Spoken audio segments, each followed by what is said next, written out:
go down.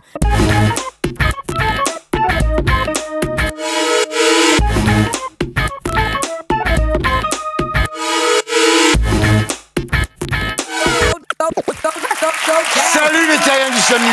Bienvenue dans l'émission qui vous aide à vous faire votre panthéon avec Laurent Baffy. Et j'accueille Yann Moix.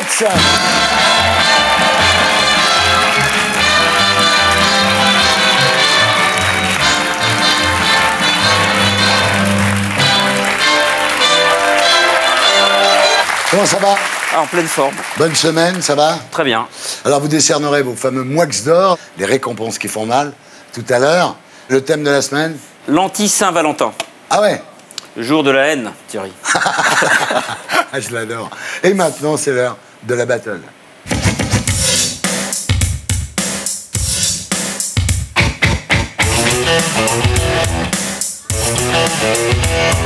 Battle de ce soir, gilet jaune 2 points, ras-le-bol, point d'interrogation avec Claire Aupetit, Emmanuel Grégoire, Thomas Guénolé et François Boulot.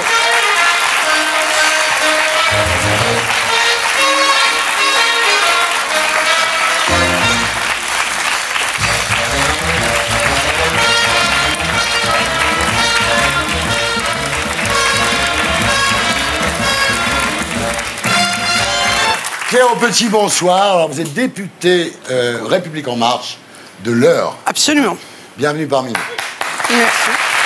Emmanuel Grégoire, bonsoir. Vous êtes premier adjoint à la mairie de Paris. Bienvenue parmi nous. Thomas Guénolé, bonsoir. Vous êtes politologue, candidat aux élections européennes pour la France Insoumise. Bienvenue parmi nous. Et François Boulot, vous êtes avocat, porte-parole des Gilets jaunes de Rouen. Bienvenue parmi nous. Merci, bonjour. Mais d'abord, l'édito de Blacko, Magnéto, Sergio.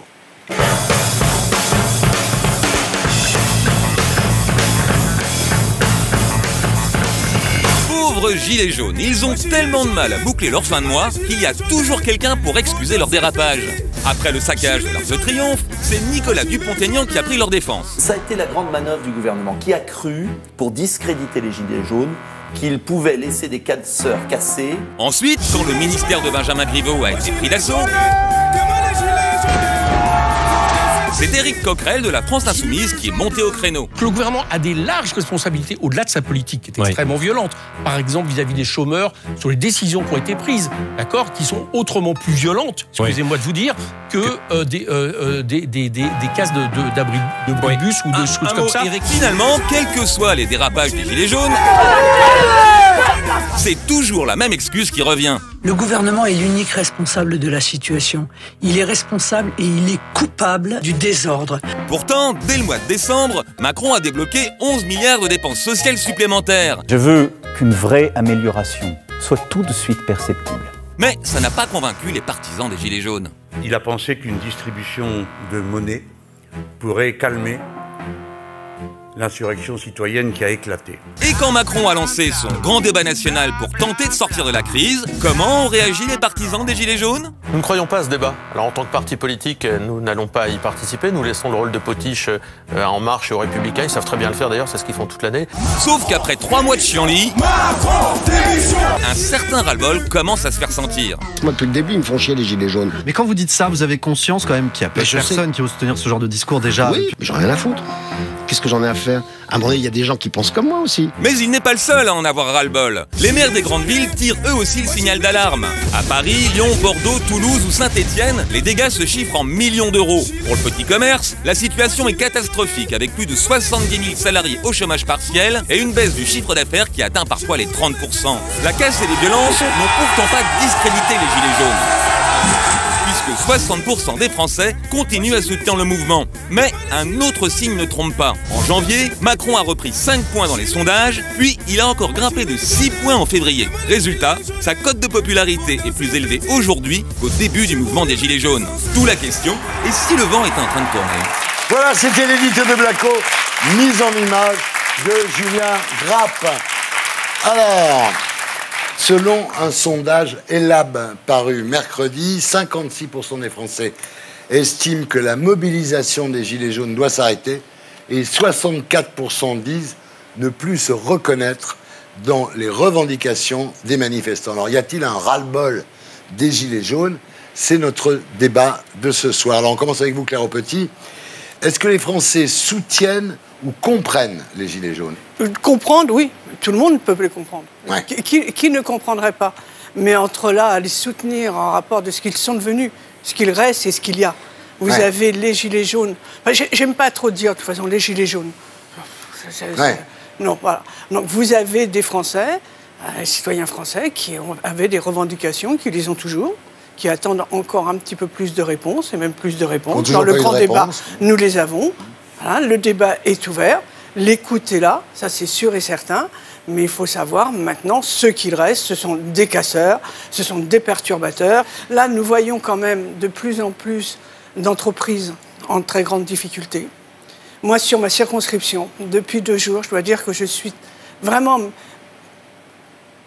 effarée de ce qui arrive. Nous avons la plus ancienne fabrique de chaussures française sur ma circonscription. Elle a été créée en 1790. Elle a souffert. Il y a quelques années, elle était en difficulté. Elle est relancée. Et là, depuis 48 heures, 30 personnes au chômage. Ouais. Et là, c'est plus possible. Les maires de France ont rencontré Bruno Le Maire cette semaine. Ils ont demandé des indemnisations au-delà de ce qui avait été annoncé. Ils disent il faut nous... Oui. Comment on fait? Soyez bien conscients que ces indemnisations-là, c'est vous, c'est nous, c'est tout le monde. Ce que j'allais dire. C'est que Bruno Le Maire, il peut donner des indemnisations à tout le monde. De toute façon, c'est nous qui allons payer, hein, c'est pas lui. Hein, il est pas, voilà. Absolument. Emmanuel Grégoire, donc vous êtes premier adjoint donc, à la mairie de Paris. Vous attendez quoi de l'État pour restaurer ce qui a été détruit durant tous ces samedis successifs? Il faut à la fois que l'État règle, accompagne les villes qui ont subi ça et puis surtout les commerces, mais il faut surtout qu'il dénoue cette crise politique. Et ce qu'on regrette aujourd'hui, c'est qu'on est dans une forme de gestion d'un mouvement qui s'enlise, dans lequel il y a une exacerbation de violence dans la confrontation, et elle est partout, pas seulement dans les excès des Gilets jaunes, et qu'il faut dénouer cette crise politique par de la politique, parce qu'on voit bien que les réponses de sécurité publique n'y arrivent pas. On est d'accord. Ils n'y arriveront pas. Alors, Édouard Philippe a annoncé un plan d'aide de 3 millions d'euros aux villes. Les dégâts se chiffrent à 30 millions d'euros. Et c'est vrai que l'impact est épouvantable sur les commerçants. C'est-à-dire, ceux qui sont proches des manifestations ont perdu 40% de chiffre d'affaires. Ceux qui sont liés au tourisme, c'est-à-dire le commerce, les hôtels, les restaurants, moins 20 à moins 30%. La construction, moins 15%. Tout ça avec une croissance qui sera moins importante que prévu finalement. Alors Thomas Guénolé, bonsoir. Bonsoir. Alors, vous soutenez le mouvement, oui, malgré l'escalade de la violence. Le 1er décembre, vous avez tweeté, on voit votre tweet, action politique et pas simple vandalisme. Donc, c'est-à-dire que pour vous, cette violence est une forme d'expression. C'est-à-dire quand on n'en a plus les moyens de se faire entendre, eh ben on casse. C'est ce qui veut pas dire approuver, c'est simplement que quand moi j'ai été sur le terrain à plusieurs reprises, puisque je fais partie en réalité des Gilets jaunes, puisque n'importe qui peut y être, à partir du moment où vous mettez un gilet jaune et que vous êtes d'accord et que vous y allez, vous en êtes, j'en suis. Et ce qui m'a frappé, c'est que c'est pas juste les casseurs. En général, il y a 3 profils très différents qui n'ont rien à voir. Il y a des gens qui sont des pillards, qui viennent généralement à la fin, ils viennent juste pour... Ils viennent faire leurs courses, quoi. Ils viennent voler des trucs dans les magasins. Voilà. Donc ça, c'est une catégorie. Vous avez des gens qui sont des manifestants initialement pacifiques et qui, à force de se faire gazer, de se faire nasser, de se faire matraquer, deviennent violents en cours de manifestation. C'est encore un autre profil. Et puis vous avez un 3e profil, qui sont par exemple les Black Blocs, etc., qui eux viennent dans une logique immédiate de confrontation et d'utilisation de la dégradation matérielle notamment, dans une logique d'insurrection politique. Oui. On est d'accord ou pas avec ces méthodes, mais vous admettrez que ce sont des profils différents. Voilà. Juste quand vous avez de la violence, c'est nécessairement qu'une personne a été touchée.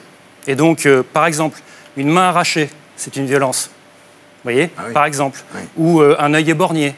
Par exemple, ou le fait de matraquer des gens qui sont à terre. On a vu des vidéos de ça. Les violences policières qui restent impunies, c'est quand même un scandale absolu. Vous avez écrit un livre chez Plomb qui s'appelle Antisocial et vous préconisiez dans ce livre grande manif plus blocage de l'économie. Oui, les manifs toutes seules, ça suffit pas. C'est ce qui se passe. Hein. Oui, c'est ce qui se passe, je suis très content. François Boulot, bonsoir. Donc, à propos du grand débat national organisé par Emmanuel Macron, vous dites que c'est de l'enfumage, le Macron chaud en tournée dans toute la France. Pour vous, c'est du pipeau.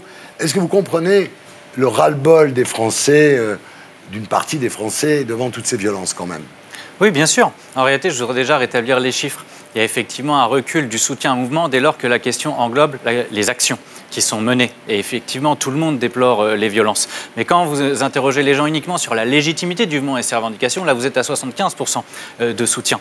En réalité, aujourd'hui, si nous sommes dans une impasse, c'est parce que le gouvernement et le président de la République ont décidé d'utiliser la stratégie du chaos, de mettre en scène les violences, de les favoriser via les consignes qui sont données aux forces de l'ordre, et donc de se placer uniquement sur le terrain répressif, que ce soit la répression policière ou la répression judiciaire. Il n'y a aucune réponse politique qui est apportée. Et donc, pour vous répondre sur la question du grand débat national, nous savons effectivement que c'est un enfumage. Pourquoi ? Parce qu'en réalité, les questions essentielles ont d'ores et déjà été verrouillées par le président de la République qui nous indique dans sa lettre qu'il a faite aux Français qu'il n'est pas question de revenir sur les dispositifs fiscaux qui ont été adoptés au début du quinquennat au bénéfice des 1% les plus riches. Parlez de l'ISF en fait. C'est la réforme de l'ISF, la flat tax, l'exit tax et le CICE. Ça représente 30 milliards par an. Donc quand on entend par exemple François Berléand dire mais ils nous embêtent les gilets jaunes, j'essaye de rester poli pour ma part parce qu'on leur donne 10 milliards, mais il y a 30 milliards qu'on donne aux 1% les plus riches. Donc ces 10 ou 11 milliards qui sont donnés soi-disant, ils vont être financés toujours par les mêmes, c'est-à-dire la classe moyenne prise au sens large. Emmanuel ? Oui, un petit sujet quand même de nuance avec Thomas Guénolé, parce que vraiment je ne suis pas d'accord et je pense que entretenir la confusion est un immense danger démocratique. Dans les mobilisations sociales, la question du rapport de force est centrale. Et la question de la pression sur l'appareil productif et sur la vie économique est centrale. C'est le principe de la grève. Vous faites une grève qui ne pèse pas sur l'économie, elle ne sert à rien, donc vous ne faites pas grève. En revanche, les images qu'on montre à l'occasion des dégradations n'ont rien à voir. Brûler une voiture de Sentinelle Vigipirate, en quoi ça pèse sur le système productif ? C'est pas un gilet jaune. Je peux répondre Non mais je sais bien, je veux pas. Moi j'en sais rien. On va en parler. J'en sais rien, je ne sais pas. On va en parler tout de suite. Les pillages qui sont faits, et oui, ils sont faits par des minorités qui infiltrent, etc. Mais les dégradations sur les biens publics, en quoi détruire un pauvre abribus dont la responsabilité sur la situation économique ne me paraît pas évidente, sert le mouvement. Il ne faut avoir aucune complaisance avec les actes qui visent à déstabiliser les institutions. Moi, j'ai vu l'autre jour un mec, c'est un casseur. Le mec, il a 25 ans, samedi dernier. Il a été repéré à 1h de l'après-midi. On l'a suivi, la police l'a suivi jusqu'au soir. Il a brûlé des bagnoles, il a attaqué des banques et tout. On a tout son parcours dans Paris. On l'a laissé faire. Dites-moi le contraire. On l'a laissé faire. On se demande finalement si Castaner ne laisse pas faire ça pour pouvoir dégoûter les Français des Gilets jaunes. Et si c'est ça, franchement, je vous le dis, c'est pas bien. Quand vous avez... Attendez, il faut quand même remettre les choses en place. Oui. Parce que pourquoi il y a eu aussi... On dit, voilà, ils sont gazés. Vous avez quand même des personnes en colère, qui veulent manifester. Le droit de manifestation en France, évidemment, est autorisé. Ils n'ont pas voulu la déclarer. Donc à partir de ce moment-là, on ne sait pas où ils vont, il n'y a rien. Ils ont décidé, dès la première fois, on va sur les Champs-Élysées. On leur a dit non, ils ont voulu y aller quand même. OK, après nous allons aller à l'Élysée. Non, on ne veut pas. Donc il y avait les CRS qui étaient là. Ce n'est pas les CRS qui ont quand même tapé en premier, loin de là, c'est eux, en enlevant les barrières, en faisant... Et oui, on l'a vu, excusez-nous, c'est ça. C'est pas une dispute entre gamins, c'est la police républicaine, en théorie. Oui, parce que la police est là, nous sommes dans un pays de droit, vous avez le droit de manifester, vous déclarez votre manifestation, vous pourrez un parcours et vous vous mettez d'accord avec la préfecture sur un parcours. Mais vous ne répondez pas, je suis désolé, vous ne répondez pas à ma question. Attendez, je vais finir. Je suis un mec. Celui-là, je suis pas le seul à l'avoir vu. Est-ce que je suis le seul à l'avoir vu ? Je ne pourrais pas vous répondre. Non, excusez-moi, mais revoyez quand même tout ce qui s'est passé. Et quand vous voyez, parce que quand on dit les gentils gilets jaunes, moi je ne vais pas casser. Il n'y a pas. Mais à partir du moment où tu t'arrêtes, quand tu vois quelqu'un qui casse, qui brûle, même un magasin, une banque, tout ce qu'il peut avoir et qui brûle une voiture, pas une seule voiture, il y a quand même des centaines de voitures qui ont été brûlées en France. Et quand vous avez ces soi-disant gentils gilets jaunes qui sont tout autour à rigoler et qui y vont et qui trouvent ça vraiment super, ceux qui sont vraiment en colère, qui ont manifesté pour obtenir quelque chose sont déjà partis dans ces cas-là. Oui. Ceux qui restent, ils restent autour. Et ils les encouragent. Et ils le font. Ah, c'est vachement marrant. Ils sont aussi responsables que celui qui a mis... Mais il y a des gilets jaunes insurgés qui deviennent violents. Je ne dis pas le contraire, moi. Mais vous n'avez toujours pas répondu à ma question. On suit un mec. Ah ben, moi, je vous le dis. Je vous dis, c'est pas des mensonges, tout le monde peut vous dire que c'est vrai. On suit un mec pendant toute une après-midi qui brûle des bagnoles, qui casse des abribus, qui casse des banques, des distributeurs automatiques de billets. La police ne l'arrête pas. Dites-moi si c'est... Ils l'ont arrêté. Bah, ils l'ont arrêté le soir, oui. Mais attendez, il avait. Non mais est-ce que franchement, je ne peux pas vous répondre. Je vous dis que je ne peux pas vous répondre. Ah ben non, mais je sais bien que vous ne pouvez pas me répondre. Alors arrête de lui reposer la question. Enfin, moi, je voudrais répondre à Madame la députée parce qu'elle nous dit que Christophe Castaner n'interdirait pas aux gens de manifester. Ah bon? Et qu'a-t-il dit la veille d'un des actes où il disait que chacun des manifestants qui se rendrait à la manifestation se rendrait complice des casseurs? Moi, je ne savais pas qu'on avait voté les pleins pouvoirs au ministre de l'Intérieur et que vous pouvez à lui tout seul réécrire le code pénal. Parce que dans le code pénal, vous avez le principe de la responsabilité individuelle. Vous n'êtes pas responsable pour les actes des autres. Ah oui. Et on parle depuis 10 minutes de violence. Pas un mot pour les 1200 blessés parmi les forces de l'ordre. Pas un mot pour les plus de 2000 blessés côté manifestants, dont plus d'une centaine ont été mutilés ou éborgnés. Et à ce jour, ceux qui portent la parole institutionnelle n'ont pas eu un mot d'empathie pour ces gens-là. Ils n'ont pas eu un mot pour condamner les dérives individuelles de quelques policiers qui déshonorent l'insigne qu'ils portent. Voilà où on en est. En revanche, vous avez eu des personnes qui portent la parole institutionnelle qui n'ont cessé de jeter de l'huile sur le feu. Ah c'est oui, la foule, c'est la foule haineuse pour le président de la République, les agitateurs pour Benjamin Griveaux. Certainement pas Mélenchon. Certainement pas Mélenchon. Mais je vous parle pas de Jean-Luc Mélenchon, je vous parle de ceux qui sont au pouvoir, madame. Je vous parle de ceux qui sont au pouvoir, madame. C'est pas vraiment le sujet. Emmanuel? Moi, à Paris, samedi dernier, c'était le plus petit samedi depuis bien longtemps. Il y avait 4000 participants, c'est-à-dire le bas niveau de participation. Or, pourtant, il y a eu des dégâts quasiment aussi importants qu'en décembre, alors que depuis janvier, on était rentré dans une forme de normalisation avec des c'est la même minorité qui revient à chaque fois. Mais il n'y a pas de doute. Autour de la Tour Eiffel, ça a coûté très très cher. Il faut qu'on sorte de cette confrontation dans laquelle on a face à face des flics hyper tendus, épuisés, exaspérés, avec les excès individuels dont vous témoignez. Mais ce que je sais, c'est que quand vous observez les images, et ça explique aussi la difficulté à comprendre pourquoi la police n'intervient pas, ce sont des petits groupes extrêmement mobiles, extrêmement efficaces, extrêmement professionnalisés, qui se cachent au milieu des gilets jaunes. Et c'est très difficile d'aller chercher au milieu d'une masse un individu.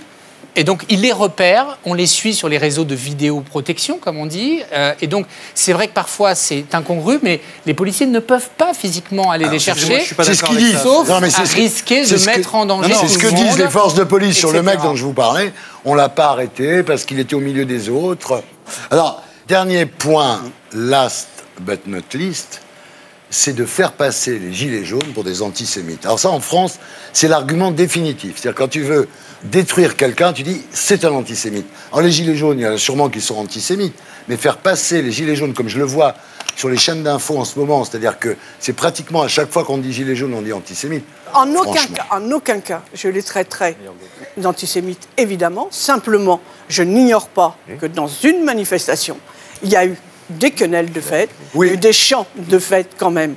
Là, et les autres gilets jaunes qui les entouraient, les regardaient, beaucoup souriaient, et personne n'a dit « tais-toi ». Oui. Donc là, à partir de ce moment-là, prenez l'exemple de Bagelstein qui vend des bagels, il y a écrit « Juden ». Sauf que ça n'a pas été écrit, enfin a priori, je vois pas, ça a été écrit la veille. Et quand vous regardez les chaînes d'infos, on a l'impression que les gilets jaunes sont allés écrire Juden. Pas la chose moins grave. Et la réponse de la boutique a été remarquable. Génial, on la voit à l'écran. Enfin, c'est toujours la même méthode de diabolisation, en tout cas dans la communication gouvernementale, Macron, Castaner, Griveaux, toute la bande. C'est, il y a une poignée de telle ou telle personne qui font ou disent des trucs qui sont abominables, et ça sert, c'est utilisé ensuite pour diaboliser ou mettre le soupçon sur les gilets jaunes tout entiers. Je voudrais rappeler un truc, on n'a pas besoin de se désolidariser d'un truc dont on n'a jamais été solidaire. Oui. C'est tout. Oui. C'est comme demander aux musulmans d'aller manifester contre le 11 septembre. Exactement. Bon, alors Yann. Il y a, à mon avis, dans cette histoire, une erreur de raisonnement gravissime. On a tendance à dire la majorité des gilets jaunes sont des gens bien, qui ont la légitimité de leur colère, et c'est la vérité. C'est la vérité. Et on dit aussi qu'il y a une minorité qui vient abuser de ce mouvement, qui est une minorité dangereuse, de populace, et qui véhicule une haine antisémite, raciste, etc. Or, à mon avis, l'erreur de raisonnement vient du fait que, précisément dans les mouvements de foule, la minorité gagne toujours. La minorité permet de gangréner l'ensemble. C'est vrai en 1793, notamment. C'est les bolcheviks et les mencheviks. Exactement. Et c'est justement la minorité qui est hors sujet, la minorité qui n'a rien à voir, la minorité qui vient pestiférer le mouvement, qui va l'emporter. Et les gilets jaunes sont dépassés par les gilets jaunes d'une certaine manière, car ils ne voient pas qu'à force de permettre à ces à cette gangrène de venir contaminer leur mouvement, ils décomplexent une parole et malheureusement, par une sorte de ruse de l'histoire terrible, il y avait un antisémitisme qui avait un peu disparu parce qu'on était habitué à celui de Dieudonné et de Soral et on était habitué aussi à celui de l'islamisme radical, mais on avait oublié que l'antisémitisme qui lie les juifs à l'argent existait et là il est de retour par une sorte de combinaison terrible qui est que la haine de l'argent que véhiculent les gilets jaunes et la haine des juifs que véhicule la vermine qui les accompagne fait que cet alliage inédit est explosif pour la République. Voilà. Pierre Petit, merci d'avoir été avec nous. Thomas Guénolé, merci. François Boulot, merci. Emmanuel Grégoire, merci d'avoir été avec nous. Et maintenant, c'est l'heure des récompenses qui peuvent faire mal, les Moix d'or.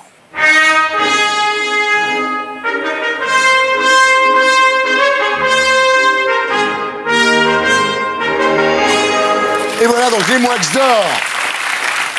Thème de ce soir, la haine. Anti-Saint-Valentin, tiens. Ah, anti-Saint-Valentin. Je vais commencer par un Moix d'or au cyberconnard de la Ligue du LOL. La Ligue du LOL, c'est quoi? C'est des journalistes qui, secrètement, envoyaient des tweets à tout le monde, notamment à des jeunes femmes ou à des homosexuels pour les troller, en fait. Pour les chambrer, pour les troller. Mais alors, une fois, c'est drôle, si vous voulez. 2 fois, c'est moins drôle. Puis 3 fois, c'est pas drôle du tout. Mais ils l'ont fait des centaines de fois.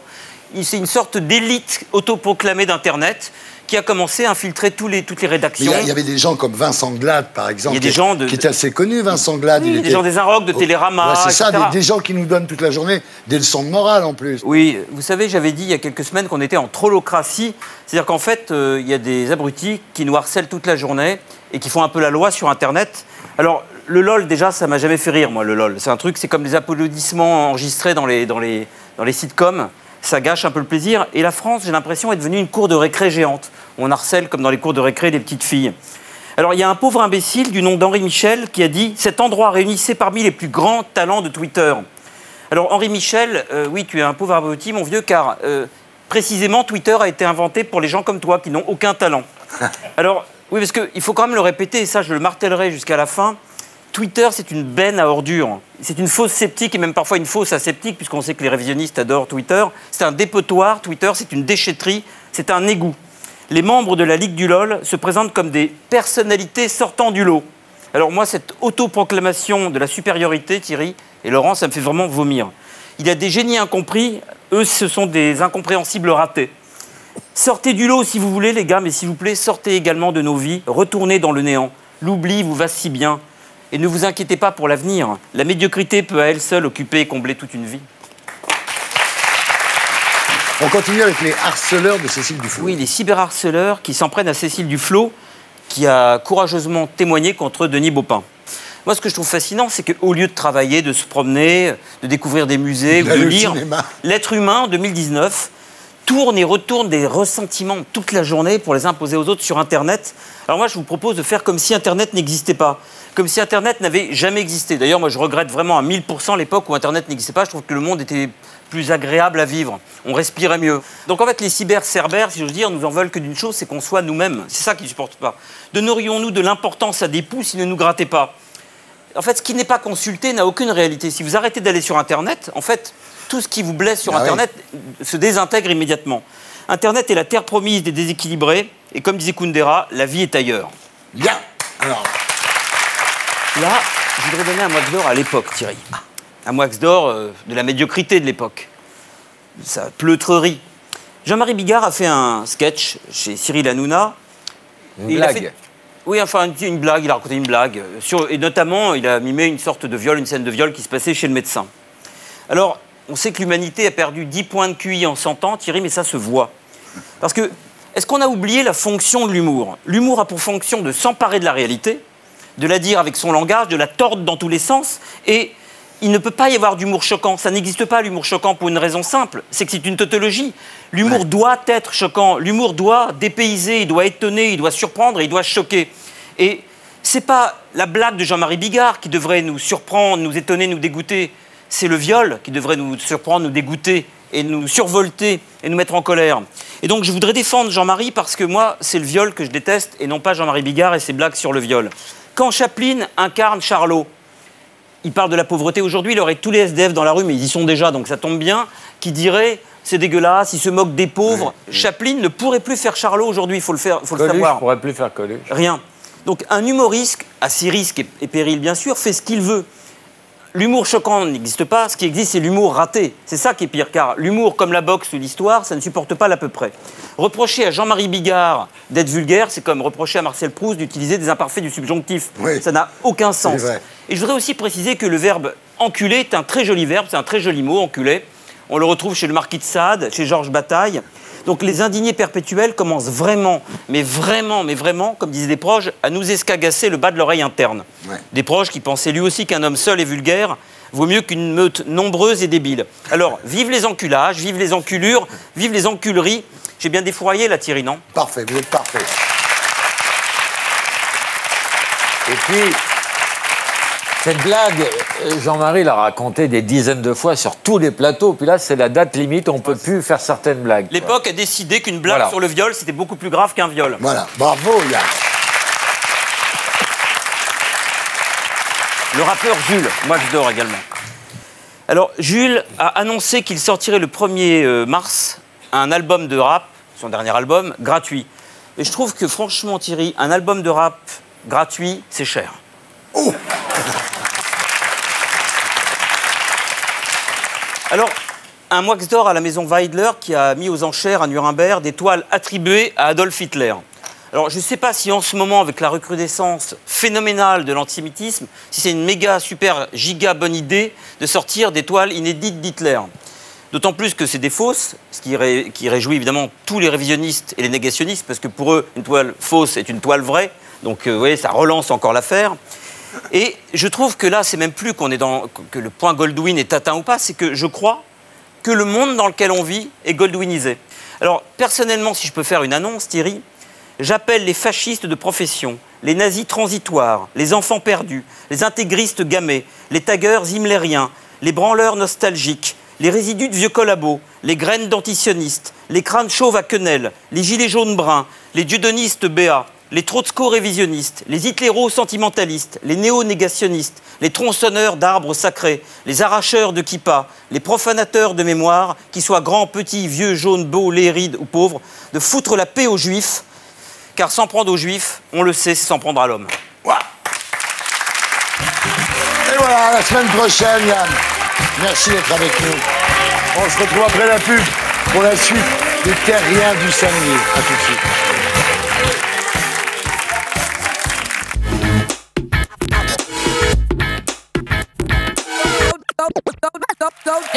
Rebonsoir, les Terriens du samedi, re-bienvenue dans l'émission qui vous aide à vous faire votre panthéon en compagnie de Laurent Baffy. Et j'accueille Miss France 2019, Lambert Wilson, Jérôme Commandeur.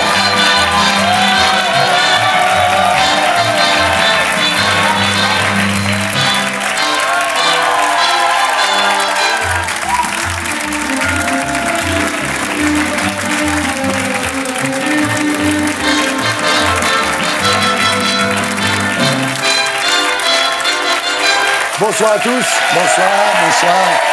Bonsoir. Alors, on commence avec vous, Vaïmalama Chavez. Bonsoir, Miss France 2019. Je crois qu'il y a, depuis longtemps, pas une aussi jolie Miss France. Entièrement d'accord. Entièrement d'accord. On a bien fait d'ouvrir le concours au temps sexuel, ça apporte un plus. Et je suis très heureuse de représenter tout le monde, d'ailleurs. Ah, juste l'accent qui fait débander, mais c'est... Non, c'est pas vrai. Ça dépend pour qui. En fait, vous ne connaissez pas Laurent Baffy. Pas encore. Mais bon, je tâte le terrain, là, et... Après, ce sera moi.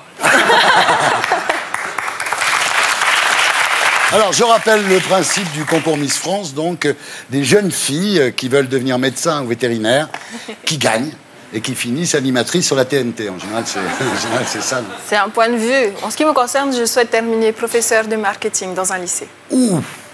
Ah, j'envie les élèves. Ah ouais. Tu vas te mettre au marketing, Laurent? Je pense que je vais être très sévère.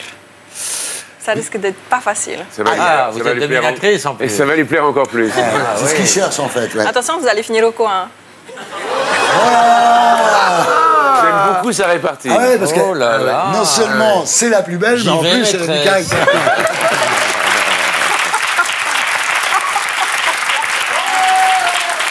Alors, Vaille, j'imagine qu'en tant que Miss France, vous êtes pour la paix dans le monde, évidemment. Laurent. Quoi? Non, reviens. Ah non, j'ai pas dit de revenir, hein. Non, elle n'a pas dit. Vous êtes punie. Je peux revenir, maîtresse, s'il vous plaît? Non. Excusez-vous d'abord. Je m'excuse, maîtresse. Je tolère pour cette fois. Merci, maîtresse. Et je n'ai pas pété. C'est Comment fantastique. tu dis ça? Pas pété, Tahiti. Mais Vanne géographique. on dit pas fait été, hein. Laurent, est-ce que tu sais ce que veut dire le prénom de Vaï Malama? Écoute, j'ai pas pour habitude d'insulter ta maman, donc je ne traduirai pas. Ça veut dire source de lumière. Ah, c'est joli. Ouais, mais on va... C'était le deuxième prénom de Lady Di. Ouais. Et Je suis flattée. Bah, dans le tunnel, elle l'a vu. ah voilà, je savais qu'il y avait une chute.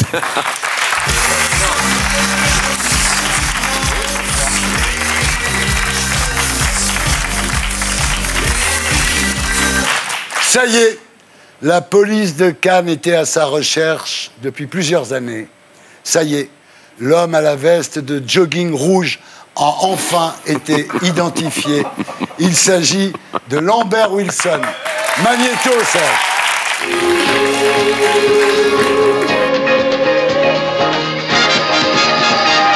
Love, exciting and new. Come aboard,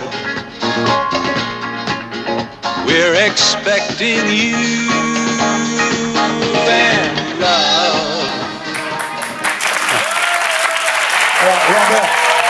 Alors, je précise qu'il s'agit de Sabrina Ouazani. Qu'est-ce qui s'est passé? La femme de Gaston Bide. Oui.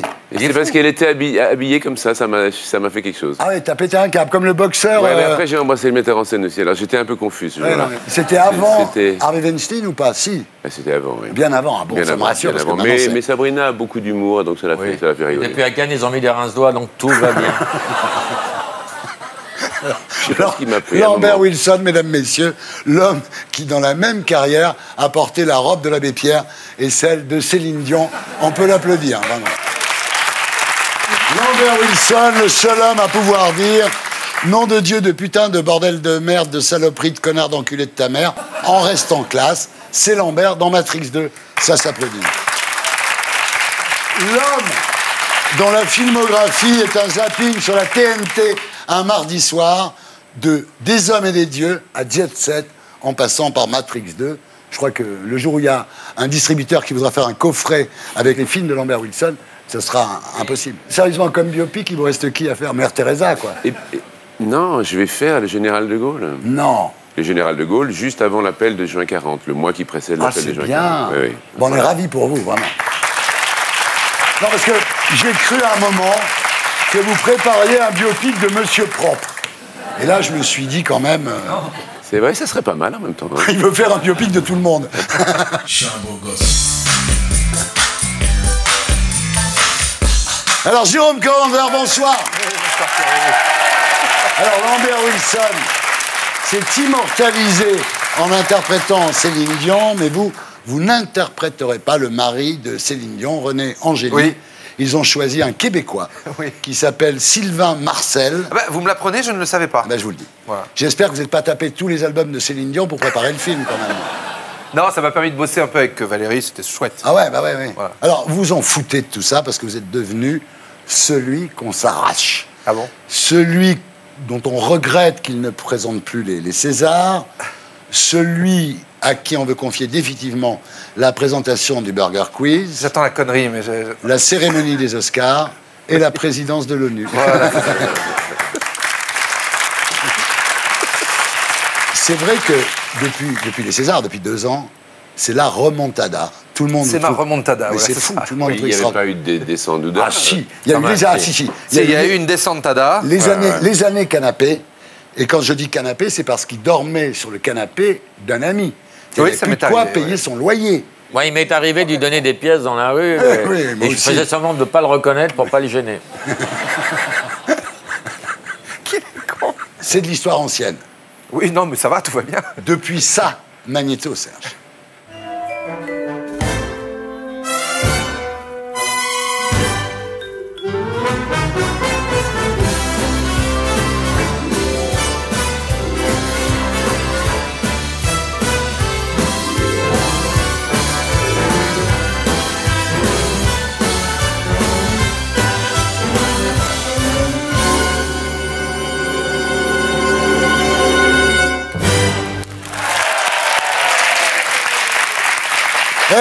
beaucoup de gens riaient pour la première fois de leur vie au César.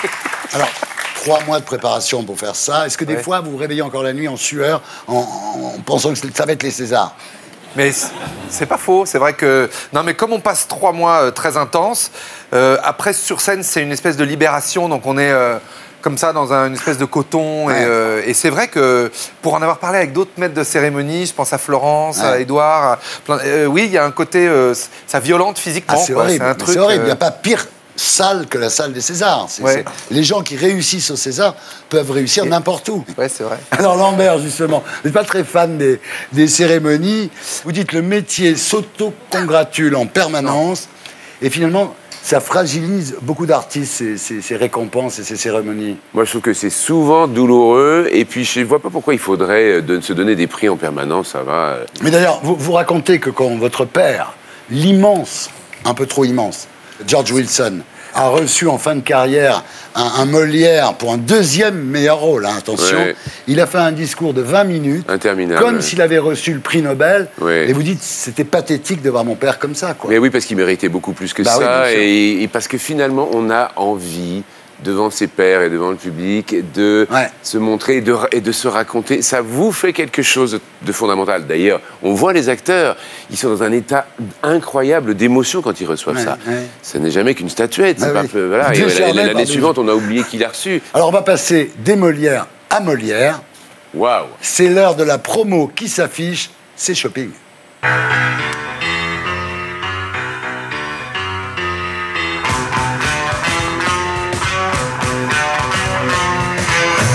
Alors Lambert Wilson, vous êtes ici ce soir parce que vous êtes à l'affiche du Misanthrope de Molière, mise en scène de Peter Stein, donc du mardi au dimanche, en fait, à 20h, au Théâtre Libre. Alors le Théâtre Libre, c'est l'ancien comédien, il faut le dire aux gens. Hein. Oui, oui. Le pitch, évidemment, Alceste est amoureux de Célimène, qui est une jeune et jolie et intelligente femme, et pourtant, il la décourage de l'épouser. Il idéalise l'humanité, mais il trouve que les hommes sont injustes, hypocrites, dégueulasses finalement, et il tombe amoureux, et c'est ça le dilemme de la pièce, d'une fille qui est hypocrite, qui est méchante langue. Qui est dans les mondanités. Qui est dans les mondanités, qui se complaît à dire du mal des autres. Et donc, en fait, il est tombé amoureux de la seule fille dont il ne fallait pas tomber amoureux, comme ce à quoi on assiste ce soir. Et c'est un drame, c'est un drame. Ce soir. Il est tombé amoureux. Il est amoureux, là. Mais je connais désolé. Je connais Laurent depuis 30 ans, je ne l'ai jamais vu comme ça. Revenons sur la pièce, Non, je plaisante, en fait. Non, mais il tombe amoureux d'une fille. C'est un drame d'amour, en fait. Le fait que ça s'appelle le misanthrope, oui, il y a de la misanthropie. Il veut se retirer du monde.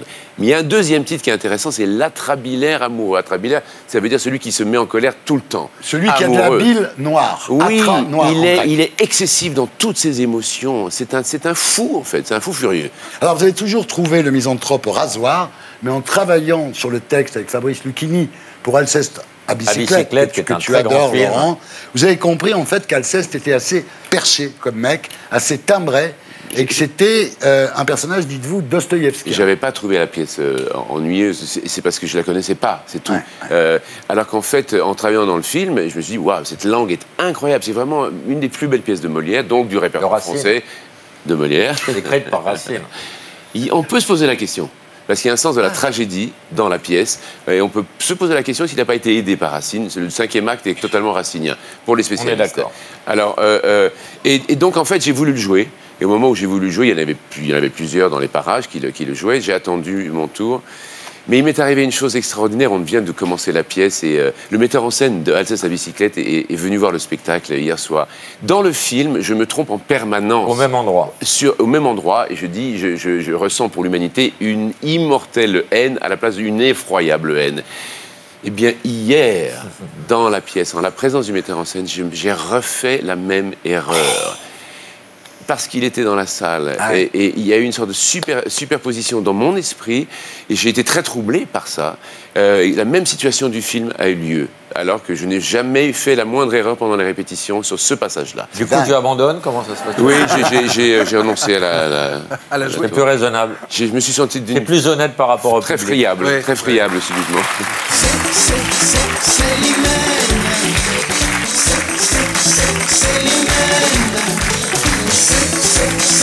Tu connais celle de Bobby Lapointe, qui est encore beaucoup plus drôle. Elle est tellement drôle.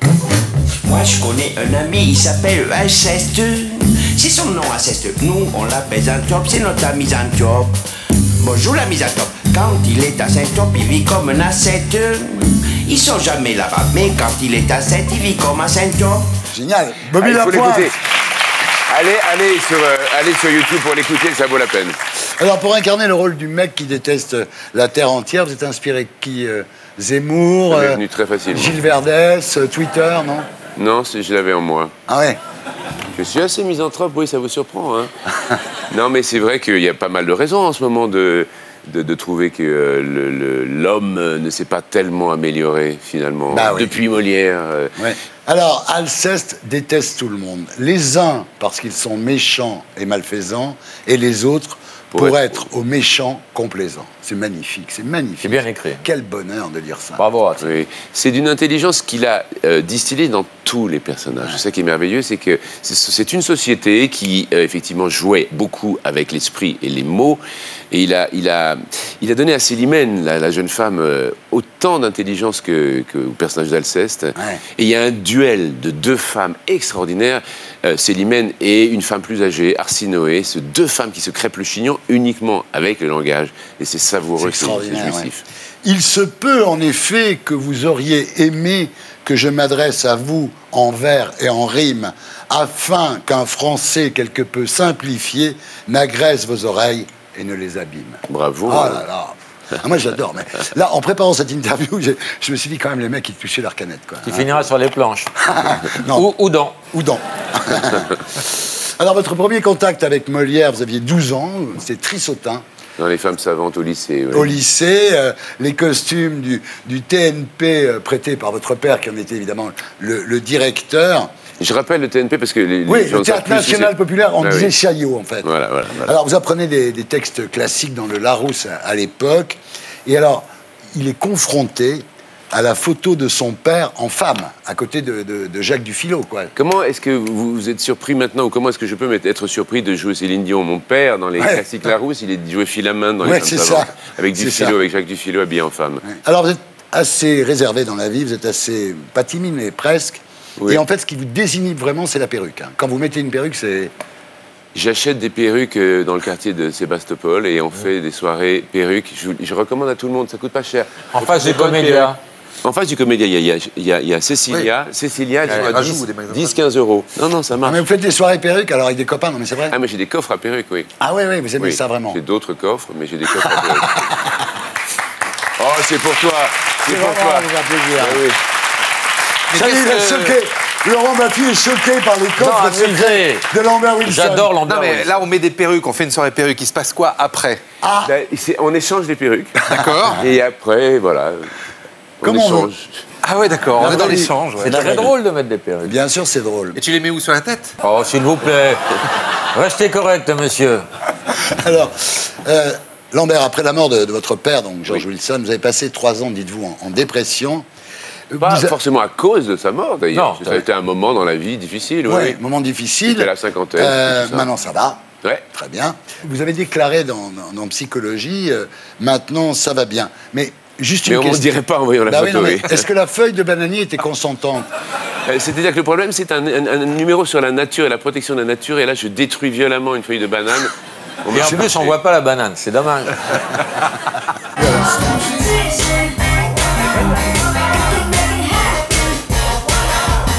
Alors Lambert Wilson, malgré votre immense carrière, vous êtes toujours aussi humble. Il est temps que ça change.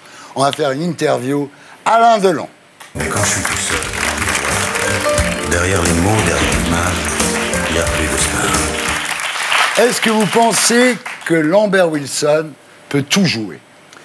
Lambert Wilson pense qu'il peut tout jouer, en effet. Pourquoi pensez-vous que les femmes aiment autant Lambert Wilson? Les femmes aiment Lambert Wilson parce que Lambert Wilson est beau.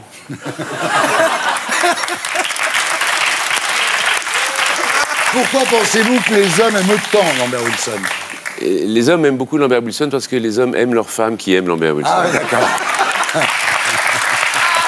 Lambert Wilson pense-t-il que ces films seront un jour étudiés dans les lycées? Lambert Wilson sait que ces films sont étudiés dans les lycées, car La princesse de Montpensier est étudiée dans les lycées. Lambert Wilson trouve-t-il qu'un théâtre Lambert Wilson serait quand même la moindre des choses?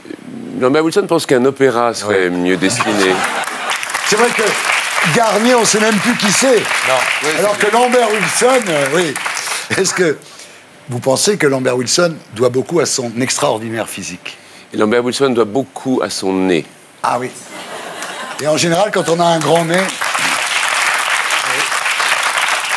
Et des grandes mains. Est-ce que Lambert Wilson compte bientôt avoir une rue à son nom? Lambert Wilson a déjà une avenue à son nom, l'avenue du président Wilson. Ah, c'est vrai. Est-ce que Lambert Wilson est une star au Japon? Et Lambert Wilson ignore le Japon. Lambert Wilson. Ce Lambert Wilson, quand même. Est-ce que Lambert Wilson pense que je mérite vraiment de le recevoir ce soir? Lambert Wilson apprécie cette invitation. Comment Lambert Wilson conclurait-il cette interview pour laisser une trace indélébile dans l'histoire de la télévision française? Je vous ai compris. Triomphe, triomphe. Bravo Lambert.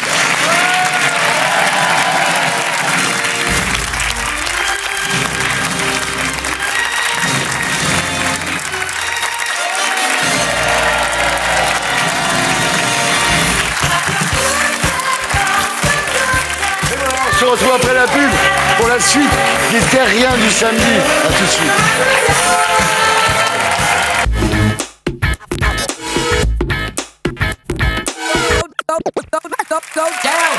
Bonsoir les Terriens du samedi, bienvenue dans l'émission qui vous aide à vous faire votre panthéon en compagnie de Miss France 2019.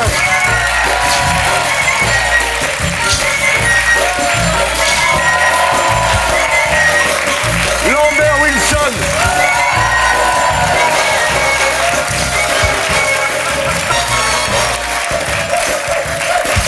Et Jérôme, commandeur.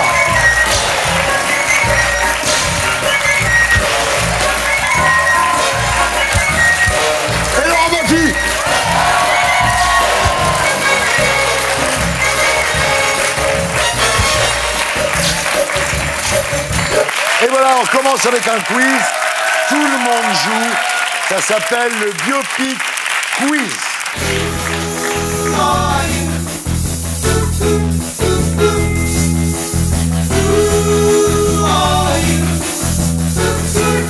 Alors, je vous donne un acteur ou une actrice et vous me donnez la célébrité qu'il ou elle a incarnée au cinéma. C'est de la triche. J'ai pas une aussi bonne culture cinématographique. Et eux non plus, vous inquiétez pas. Marion Cotillard. Piaf. Trop rapide. Ah ouais, faut articuler, faut être prêt. Éric Elmosnino. Gainsbourg. Ouais. Ah, ils sont rapides. C'est 2 pour toi. François-Xavier Demézy. Oui. Non. Oui. Vous comptez les points, hein? Bah 0, hein. Rami Malek. Ah oui, alors c'est au revoir là-haut. Freddie Mercury. Voilà. Mais c'est de la triche. Ah, mais c'est pas grave. C'est de la triche. Non, c'est pas triche. Freddie Mercury. Ah oui, bien sûr, j'ai pas. Eh oui. Vincent Cassel. Gauguin. Pas que. Gauguin. Mesrine. Les deux sont bons. Alors. Attention, Salma Hayek. Frida Kahlo. Ah, Frida Kahlo. Ah, celui-là, il est pour Lambert. Bravo. Dès que c'est un peu... Non, Lambert Wilson ne s'intéresse pas aux biopics faits par les autres acteurs. Jacques Dutronc. Gauguin. Non. Non, Van Gogh. Ouais. Ah oui, bravo. Bravo. Comment je peux dire Gauguin? Quel con. Ouais. Jamie Foxx. Ray Charles. Ouais. Ah là là, c'est trop fort. Moi, j'abandonne ceux-là. Attends, tu peux remonter à là, hein. Jérémy Régnier. Claude François. Non, moi, je... Attention. Meryl Streep. Thatcher. Oui. Oui, tellement.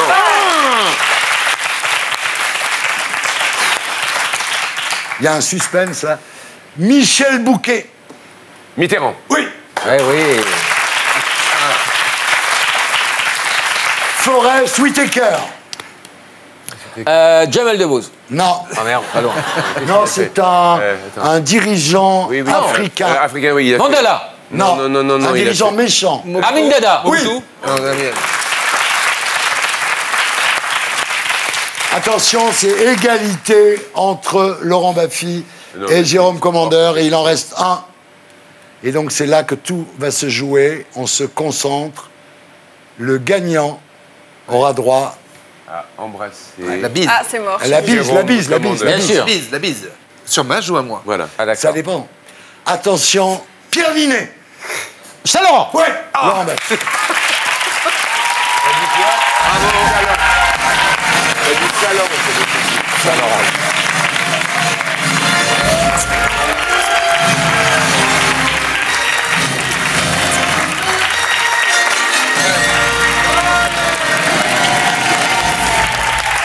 Et maintenant, on continue le shopping.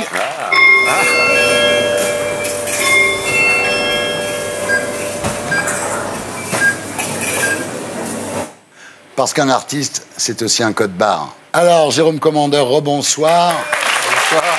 Vous connaissez Miss France? Oui, bien sûr. Est-ce que vous connaissez Madame de Fontenay? J'en ai entendu parler déjà, mais je ne l'ai jamais rencontrée.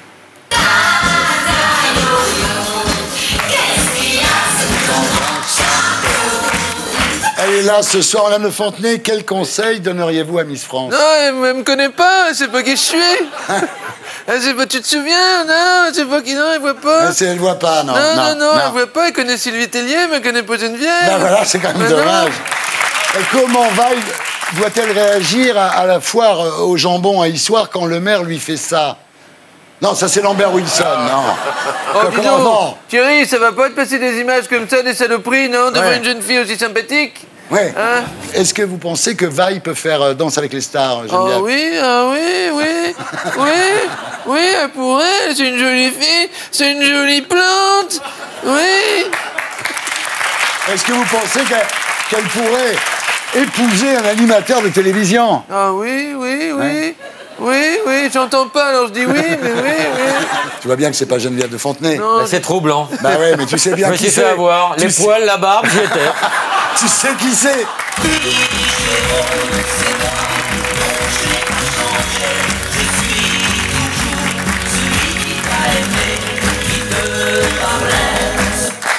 Jérôme Commandeur, vous êtes actuellement en tournée dans toute la France avec votre spectacle qui s'appelle Tout en douceur, donc, hein, voilà, Tout en douceur, c'est un peu pompé sur Oulit, mais... Oui, totalement. Non, c'est un petit hommage au public. C'est un hommage à Isabelle Adjani, bien entendu. Exactement, on voit, qui est à droite, rappelons-le. Alors, je peux dire que j'ai vu le spectacle, bon, parmi déjà tous les Parisiens, mais qu'est-ce que c'est génial. Ah oui, ça marche à mort. C'est merveilleux. Mais il est très drôle, Jérôme. Bah, il sera au Casino de Paris à partir du 3 avril. Voilà, c'est important de le dire. Ça me faisait penser à l'image qu'il y a sur Soupline. Oui, aussi, oui. C'est Cajoline, Cajoline, voilà, Lénore, hein, faut dire sur toutes les marques, sinon on a des problèmes. Alors, gros succès à la Gaîté Montparnasse. Minimir, hein, ça me vient comme ça. Gros succès à la Gaîté Montparnasse l'an passé. Oui, c'était plein, oui. C'est le même spectacle qui continue.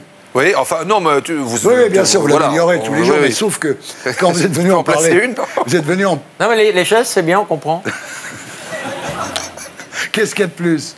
Ça ou non, Non, la dernière fois qu'il est venu, j'ai dit, parlez-moi de votre spectacle. Il me dit, c'est comme un wok, tu mets tout dedans et tu tournes. Bon, c'est vrai. Non, mais je suis très mauvais pour parler de mon spectacle. Et c'est pour ça qu'on n'a pas mis d'image et ça nous a porté chance. Ah non, mais voilà, c'est la dernière fois. Il n'y a pas une image qui traîne sur ce spectacle. Ah, mais je sais, la preuve. Là, on cultive la rareté. La dernière fois, je vous ai dit, il n'y a pas de bande-annonce, vous m'avez répondu, c'est parce qu'il y a encore beaucoup de choses à bosser. Oui. Un an après, il n'y a toujours pas de bande-annonce.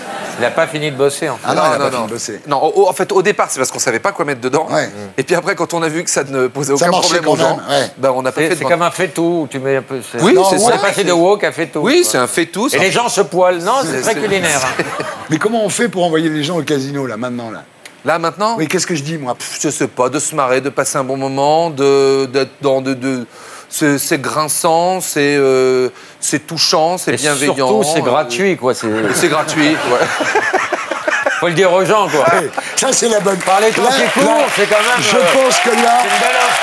T'as mis le doigt sur la bonne raison, là. Oui. Dans un premier temps. Ouais. J'espère le mettre ailleurs après. Bien sûr. En fait, si, il y a une raison quand même. Oui. C'est Télérama. Alors, ce qui est absolument incroyable, Jérôme Commandeur nous fait enfin rire. Alors, Ah ouais, le enfin, mais le enfin est de trop. fait pas rire. J'imagine la journaliste de Télérama qui va vous voir à la fin du spectacle et qui vous dit « C'est marrant, vous me faites enfin rire. » Et Télérama nous fait déjà chier, c'est marrant. Hein.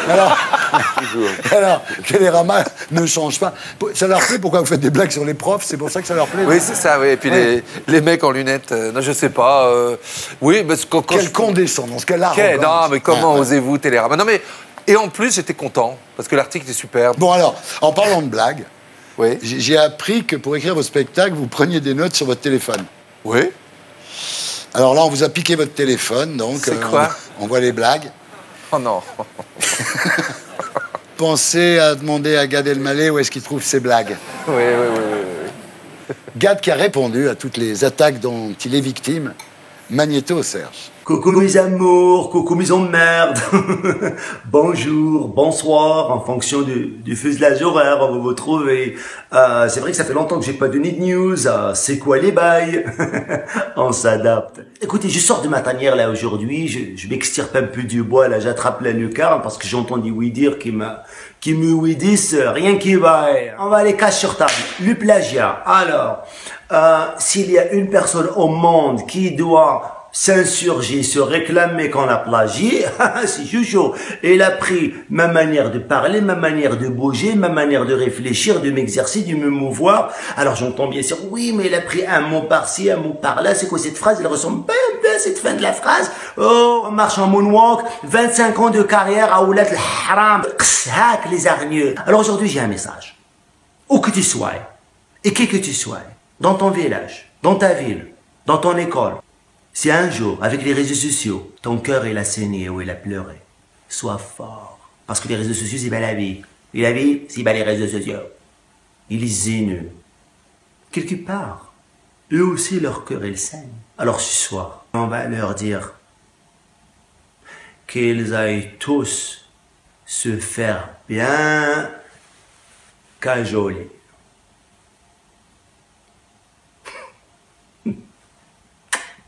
Je vous aime.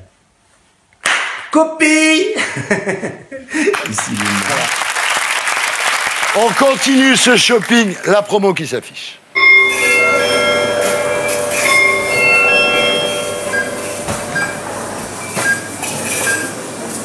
Vaille Malama Chavez, rebonsoir. Le 15 décembre 2018 à Lille, vous avez été élue Miss France, la 89e du nom. Magnéto, Serge. Miss France 2019 et... Miss Tahiti.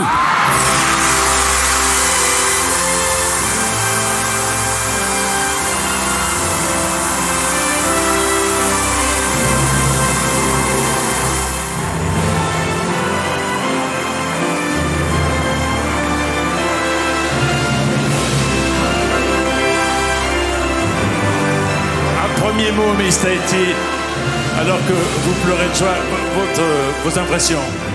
Sapristi, je ne saurais pas quoi dire d'autre, c'est waouh. C'est incroyable. C'est beau. C'est très beau.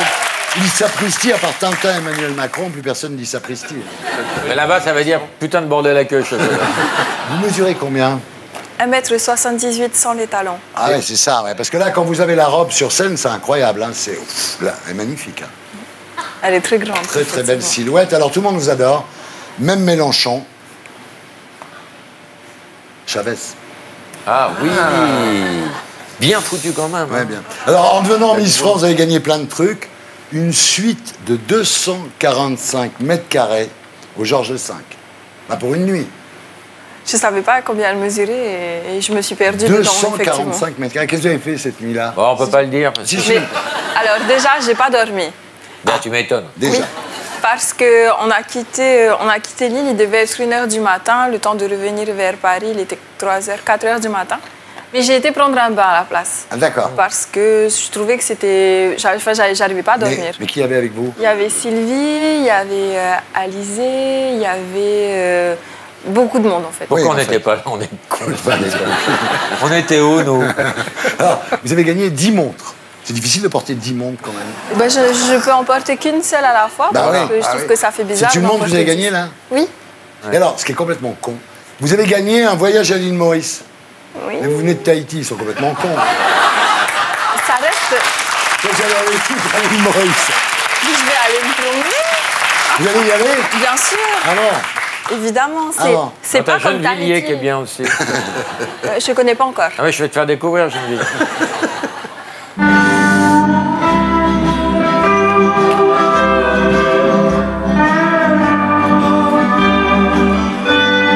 C'est hawaïen, c'est pas grave, Oui. hein, c'est pour faire voyager les gens. D'accord. Hein. Je sais que c'est pas tahitien. Bon.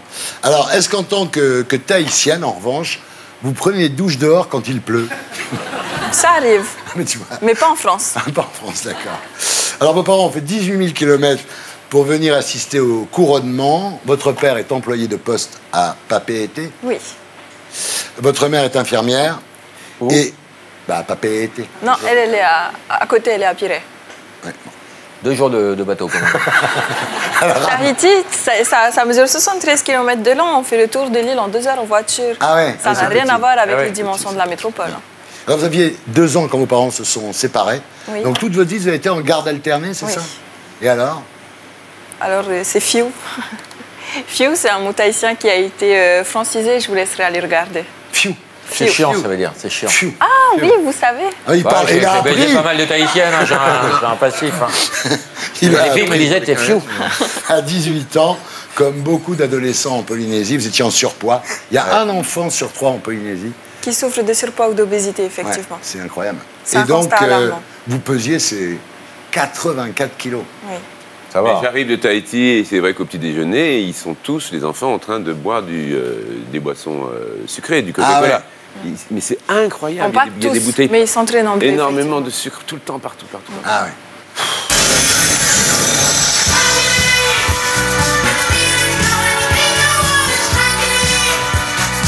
Alors à l'époque, vous ne vous peignez plus les cheveux, vous portez des gros shorts de surf. Vous avez des lentes, enfin c'est pas une bonne période. Bah, à Tahiti, ça peut arriver, effectivement. Vous vous laissez, bah, il vous laissait un peu aller à l'époque, c'est vrai, non? Oui, beaucoup. Ouais. J'étais très Comment? négligée. C'est quand on vous voit là, on n'arrive pas à le croire. Ah ouais. La métamorphose. Hein. Ouais. Parce qu'à l'époque, on lui disait, Vainé, c'est gonflé. Et là, Miss France, quoi. Voilà. Elle était bonne, celle-là. Tu sais qu'à l'école, c'est incroyable quand tu la vois, ses camarades l'appelaient le monstre. Mhm. Le monstre. Ça donne de l'espoir. Ah ouais. Et puis un jour, vous vous regardez dans le miroir et là, ça repart, vous vous dites je suis forte et je vais y arriver. Et vous décidez que tout ce que les gens pourront vous dire, vous vous en foutrez. Ça ne vous toucherait pas. Je décide que c'est moi qui compte et que ce qu'ils disent ne passe pas avant ce que moi je pense. C'est pas con, hein? C'est vachement bien. C'est vachement bien. Alors, hein, si les Miss se mettent à être intelligentes, ça va fausser tous nos repères. Hein, Pourtant, elles le sentent toutes. C'est dommage que vous ne le voyez que maintenant. Vous avez raison, maîtresse. Tac, bim.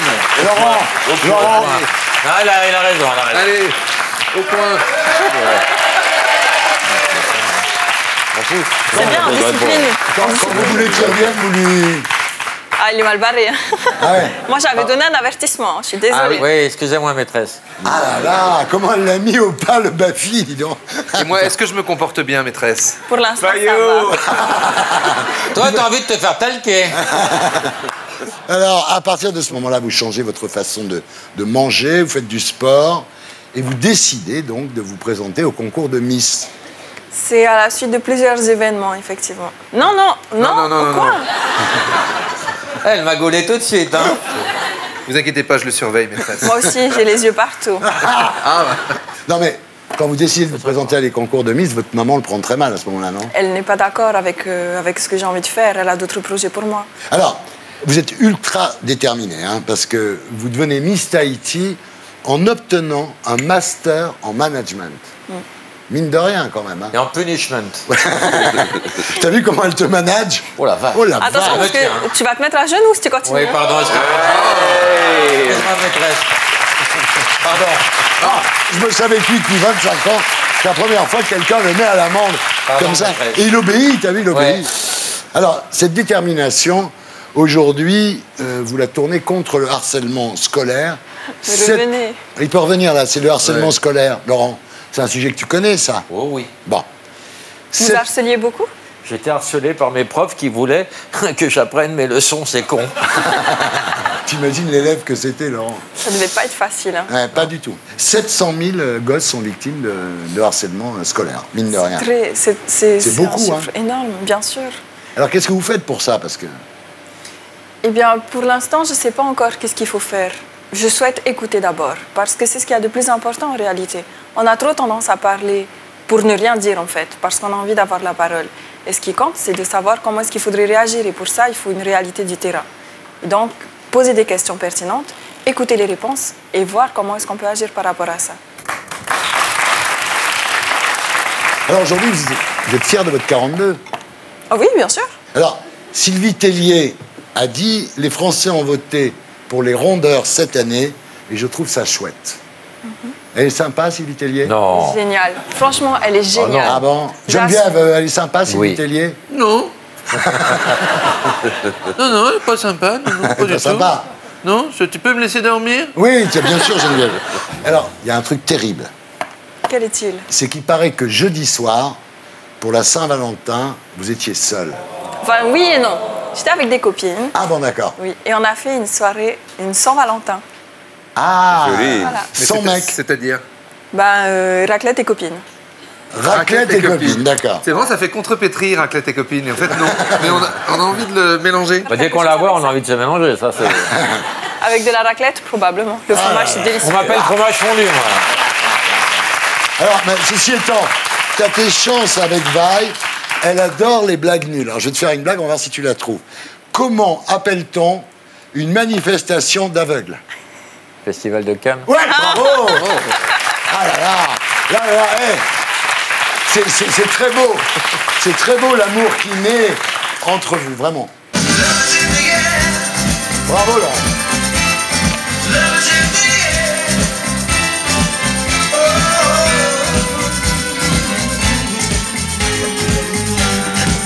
Et maintenant, c'est l'heure des infos de Viso.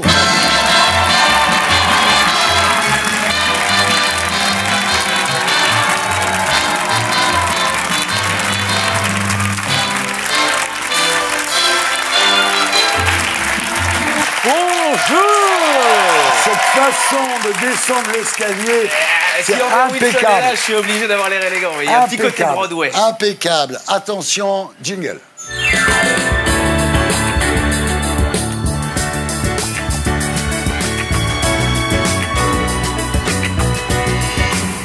Et on commence par la triste image de la semaine. À Paris, des croix gammées ont été taguées sur des portraits de Simone Veil. Visiblement, c'est dommage que les maires n'aient pas pensé à l'IVG que Simone Veil avait si justement défendu à l'époque.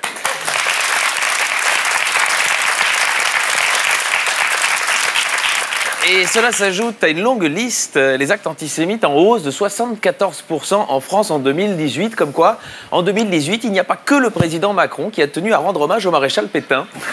Mais la France n'est pas la seule à être touchée. Les Allemands aussi, et les actes antisémites sont en forte hausse. Les Allemands, on sent qu'ils sont un peu vexés de ne plus être champions du monde dans le domaine.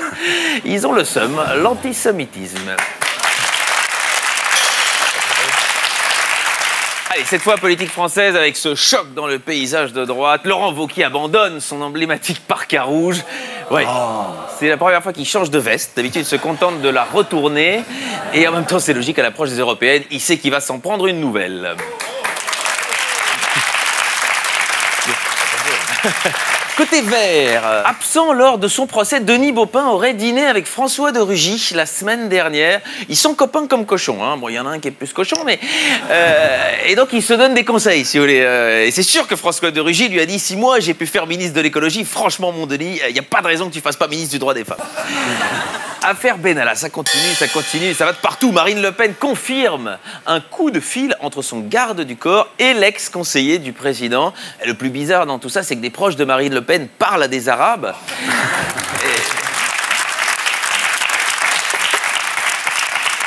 À l'Europe, toujours dans la même équipe, œil masqué en gilet jaune, Florian Philippot dénonce les violences au Parlement européen. On va la voir, la photo, elle est très sympa. Voilà, honnêtement, c'est la pire imitation de Jean-Marie Le Pen qu'on avait vue depuis Jean Roucas, mais...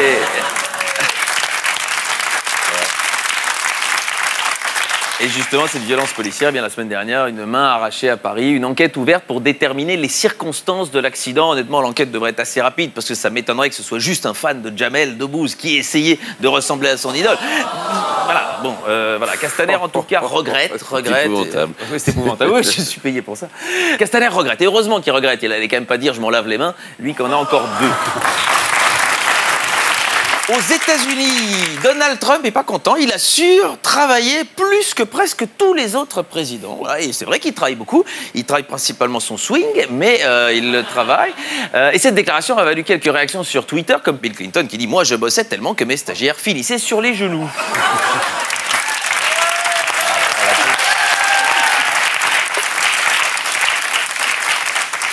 Société, les fumeurs de cannabis produiraient plus de spermatozoïdes. C'est une bonne info. La famille va s'agrandir. Oui, je voulais pas m'en mêler. Enfin, non, ils en produisent plus, mais le problème, c'est qu'ils sont trop crevés pour aller jusqu'à l'ovule, les spermatozoïdes. C'est ça un peu le... Voilà. Autre étude, le bruit fait perdre des années d'espérance de vie aux Français. Bref, depuis qu'il est marié à Carla Bruni, Nicolas Sarkozy a gagné 15 ans d'espérance de vie. Voilà. En revanche, à l'inverse, ce policier, voilà, quelqu'un, il lui reste 3 semaines à vivre. Hein,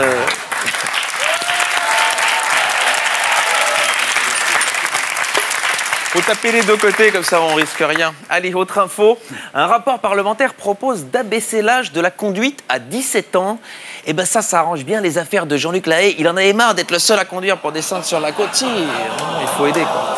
Sans transition, les mentions père et mère remplacées par parent 1 et parent 2 dans les formulaires scolaires.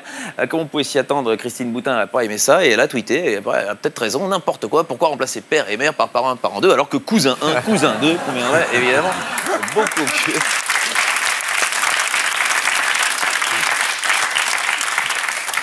On a fêté la doyenne des Français cette semaine, 115 ans, et elle le dit, c'est suffisant. J'espère que le bon Dieu me prendra cette année. Et en même temps, à 115 ans, il n'y a plus que le bon Dieu qui va s'occuper de ça, à mon avis. Ouais, c'est pas... C'est joli.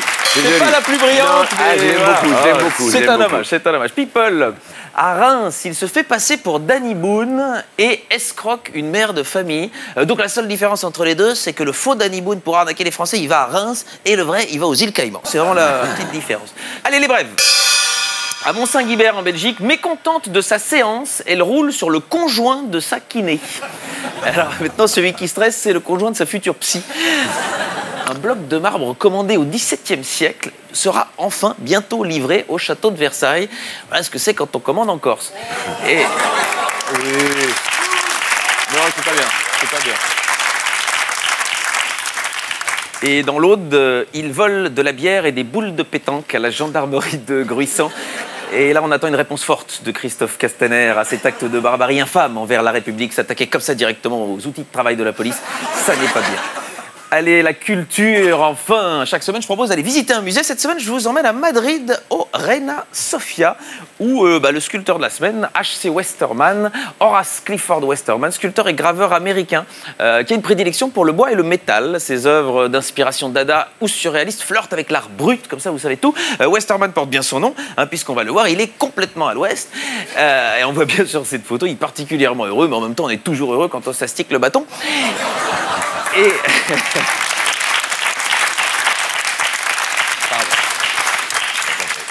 Devant Miss France, je suis un peu gêné de cette vanne.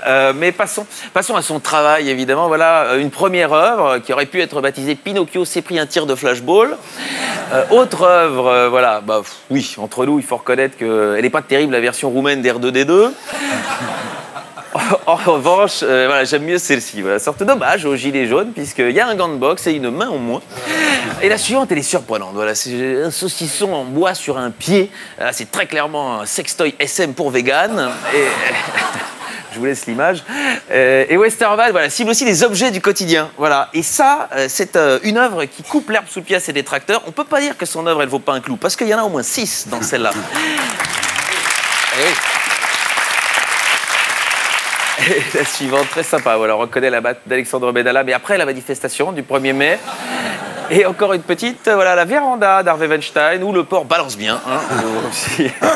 Et dans la même logique, voilà, une femme criblée de piques, le premier cas de tauromachisme. Et là, joli. oui. Ça vaut. C'est 10 points, là. J'ai écrit quand même. Allez plutôt à Madrid voir cette exposition, parce que l'art, c'est comme la politique, c'est pas parce qu'on n'y comprend rien qu'on peut pas en parler. Bravo!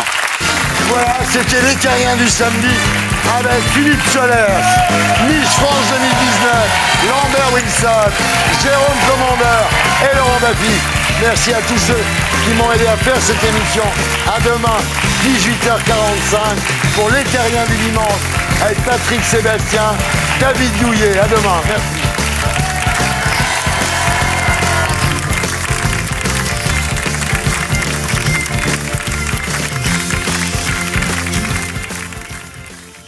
Et pour être sûr de ne rien rater de Inarditube, abonnez-vous et mettez un pouce bleu.